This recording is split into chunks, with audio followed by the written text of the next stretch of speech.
Hello everyone, welcome to my YouTube channel. ಇದು nature aquarium ಅಂದರೆ live plant ಇರುತ್ತಲ್ಲ ಅದನ್ನು ನೇಚರ್ ಅಕ್ವೇರಿಯಂ ಅಂತಾರೆ. ಮತ್ತು ಪ್ಲಾಂಟೆಡ್ ಅಕ್ವೇರಿಯಂ ಅಂತಲೂ ಕರೀತಾರೆ ಇದನ್ನು. ನಾರ್ಮಲ್ ಅಕ್ವೇರಿಯಮ್ಗೂ ಇದಕ್ಕೂ ಏನು ಡಿಫ್ರೆನ್ಸ್ ಅಂದರೆ, ನಾರ್ಮಲ್ ಅಕ್ವೇರಿಯಮಲ್ಲಿ ಯಾವುದೇ ರೀತಿ ಪ್ಲ್ಯಾಂಟ್ ಇರಲ್ಲ, ಹಾಗಾಗಿ ಯಾವುದೇ ರೀತಿ CO2 ಕೊಡಲ್ಲ. ಇದರಲ್ಲಿ ಪ್ಲ್ಯಾಂಟ್ ಇರೋದ್ರಿಂದ ಪ್ಲ್ಯಾಂಟ್ ಗ್ರೋ ಆಗೋಕ್ಕೆ CO2 ಬೇಕು, ಲೈಟು ಬೇಕು.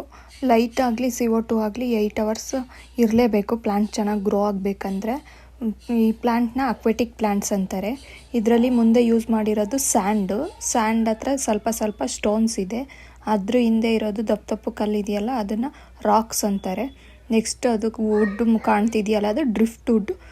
ಮತ್ತು ಒಂದು ಸೈಡಲ್ಲಿ ಲೆಫ್ಟಲ್ಲಿ ಫಿಲ್ಟರ್ ಇದೆ, ರೈಟ್ ಸೈಡಲ್ಲಿ CO2 ಇದೆ. ಅದು ಬಬಲ್ಸ್ ಥರ ಬರುತ್ತೆ CO2. ನೆಕ್ಸ್ಟ್ ಇದೆಲ್ಲ ಫಿಶಸ್ಸು.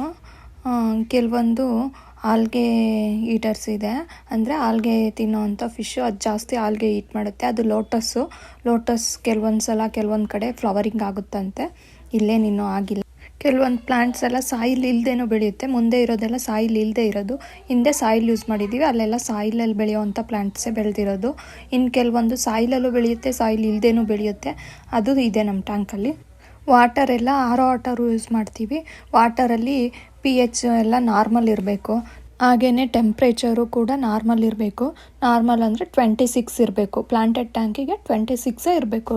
ವಾಟರ್ ಎಲ್ಲ 2 ಡೇಸ್ಗೊಂದ್ಸಲ ಚೇಂಜ್ ಮಾಡಬೇಕು. ಫುಲ್ ಟ್ಯಾಂಕ್ ಏನು ಮಾಡೋಂಗಿಲ್ಲ, ಹಾಫ್ ಟ್ಯಾಂಕ್ ಮಾಡಿದ್ರೆ ಸಾಕು. ಮತ್ತು ಫರ್ಟಿಲೈಸರ್ ಯೂಸ್ ಮಾಡಬೇಕು. ಆವಾಗಲೇ ಚೆನ್ನಾಗಿ ಪ್ಲ್ಯಾಂಟ್ಸ್ ಎಲ್ಲ ಚೆನ್ನಾಗಿ ಗ್ರೋತ್ ಆಗೋದು. Okay friends, subscribe my channel.